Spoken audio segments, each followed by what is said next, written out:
Last week, I started the fire, not only on Twitter/X, whatever you call it these days, with Dave Meltzer and many other wrestling AEW fans, as well as Sean Rossell from Fightful Select.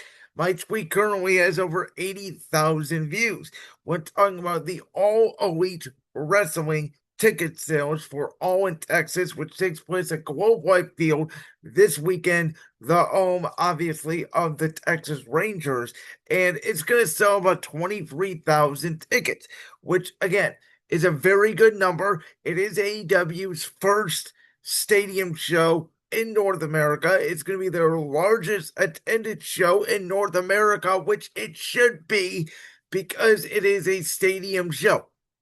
My point has always been, and Dave Meltzer's point of, well, they're going to make 2.4 billion gate number. It's the second largest gate in professional wrestling history and the largest gate, that's non WWE in wrestling history. I don't care. AEW can do as many tickets, as much gates they want, and they can have this success.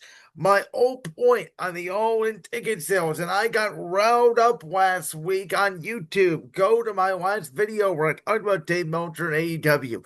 Go to the comment section. Look at that comment section. Look how mad the AEW keyboard warriors are. And again, it shows to me what AEW fans are. Most AEW fans are young, middle-aged, immature men with nothing to do that still hate WWE because of the Vince McMahon era. That is the truth. They like real fighting. They like extreme. They like professional wrestling. They like Will Ospreay, and they like Ricochet, and they like the Buckaroos because they can do super kicks. And I'm sorry, whether you hate this or not, AEW is not growing as a company. Couple years ago. They did 80,000 tickets in London at Wembley Stadium, and that to me was a massive success. That consequently was by far the largest show AEW has done since. They have struggled to sell tickets mightily in the United States. They're going down to smaller arenas. And I know what you're gonna say. Oh my God, AEW, you're such a WWE hater and all that. No, AEW brings this on themselves. Tony Khan brings this on himself. The AEW fans and Tony Khan and the AEW wrestlers all want to compare All Elite Wrestling to WWE. So let's compare AEW to WWE. And when you take a look at it, many people want to say that Dynamite is on the same level as Raw and SmackDown, and it's just not when it comes to the quality of wrestling, when it comes to the live TV viewership numbers, when it comes to attendance. And very often, NXT, which is WWE's third brand, and it is a developmental brand, they outdraw AEW, and that was before they moved to the CW. They were starting to outdraw AEW when they were still on the USA Network. And Eggman Adam Page came out a couple weeks ago and said, "Oh, AEW feels like 2019 again. We're really going to get going." Really? Is that why? And this was on July 2nd. It was not on July 4th. But is that why AEW's 300th anniversary episode of Dynamite got less than 600,000 views? And AEW started out in October 2019 with 1.4 million views. In 2021, they were around 1.1 million views when CM Punk, Bryan Danielson, and Adam Cole came into the company. And what has happened since then? AEW has lost over 50% of that audience consistently. Even the show in Mexico a couple weeks ago, they did like 720,000 viewers or something like that. It was considered an outlier. And I know what all you AEW stands are going to say out there. Oh, well, WWE's losing viewers too. It's all cable television. Yeah, guess what? Monday Night Raw on the USA Network still did 1.8, 1.7 million viewers. On Netflix now, it's doing, anywhere between 2.5 and 3 million viewers a week. Even SmackDown, going from broadcast to the USA Network, has hurt them, but they're still doing 1.5 to 1.4 million viewers. And they are consistently, they don't drop below that number year in and year out. And not only that, but TNT, TBS, whatever AEW Dynamite or Collision is, which nobody knows what Collision is. It just turns into Rampage at this point, and everybody forgets that it's on because AEW doesn't market anything.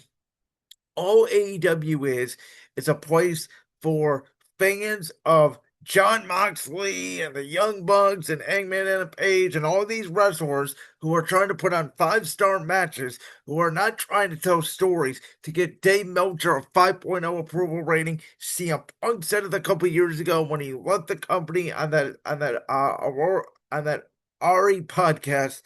Um, and that's just the truth. And Dave Meltzer loves AEW and he defends it at every turn. And AEW is the greatest thing since sliced bread. It's not, folks. I was all in on AEW in May 2019. They did the first Double or Nothing. I was hooked. I thought the Cody Rhodes, Dustin Rhodes match was one of the best matches I've ever seen. AEW was really gaining momentum. I was really excited when CM Punk entered into the company and did that feud with MJF. My favorite wrestler of all time, Adam Copeland, is in AEW, and he's been a show of himself in AEW, and I haven't seen him since what? March. AEW still doesn't know how to use their talent. It's why guys like Rusev and Andrade and Jade Cargill, among others, either left and came back to WWE or went to WWE. And I'm not saying Rusev and Andrade are great guys, and I wasn't a fan of bringing them back, or I think WWE still does have a boatload of talent. And listen, Evolution is not selling either. I'm not here to be a hypocrite. I'm very critical of WWE. I think Evolution, they should have never did the first one. I don't think they should ever do the second one. But the bottom line here is this. Yes, All In. It's good ticket sales number. AEW should be proud. They're going to have a great weekend. They're going to put on all these five-star matches. Oh my God. Yay. And it's not going to mean anything because they're backed by a billionaire who has a boatload of money, who this is a pet project for him. AEW is not focused on ticket sales. They're not focused on TV revenue now that they have that deal with TNT. And, there's so many billion more viewers on Max. Now all of a sudden the 25 to 54 demo matters. When has that ever mattered? That's hysterical. It's just my point, right? Whenever something goes bad for AEW, the marks always come out and defend it. Just like every company, WWE has its up and its down years. I think 2025 is one of the most controversial years in the history of WWE. Some people like the product, some people have hated the product. It was on fire from 2022 to 2024. And just like as it always seems, right? AEW gains a little momentum, then WWE gains a little momentum, and then they go back and forth. And, the tribalism in this, oh my God, everybody needs to pick a side. You can say what you want. I picked a side. Yeah, I did. Because I wanted to be an AEW fan. Listen, I watched TNA back in the day. I never hated TNA. The run with the Aces and Eights, Bully Ray, Bobby Roode, Jeff Hardy, Kurt Angle. I was a big TNA fan. Velvet Sky, I think Mickey James was in the company at that time. There was a lot of ex WWE guys, but TNA never pretended to be WWE, or they never tried to be WWE until they did in 2010 when they went on Mondays. And then TNA lost its identity, and I never really got back into TNA. AEW started taking shots at WWE from day one. They were, oh my God, we're the adult wrestling company. We're going to make wrestling matter. We're going to make wins and losses matter. And all it's done is driven the casual fans away. I think MJF is a star. I love MJF. I think he's the only good thing going in AEW.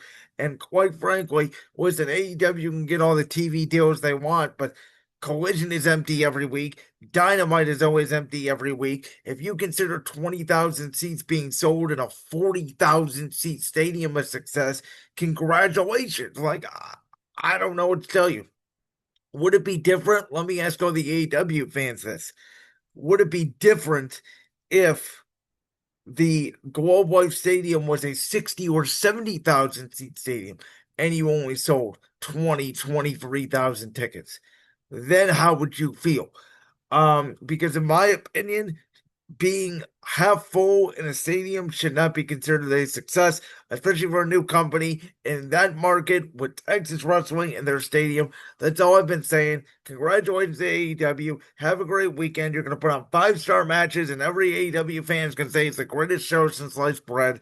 And then they're going to come out on Wednesday and they're going to do about 600,000 viewers, and nothing will move on TV again because Tony Khan is a mark and this company is failing. And if Tony Khan was not a billionaire, they would be out of business.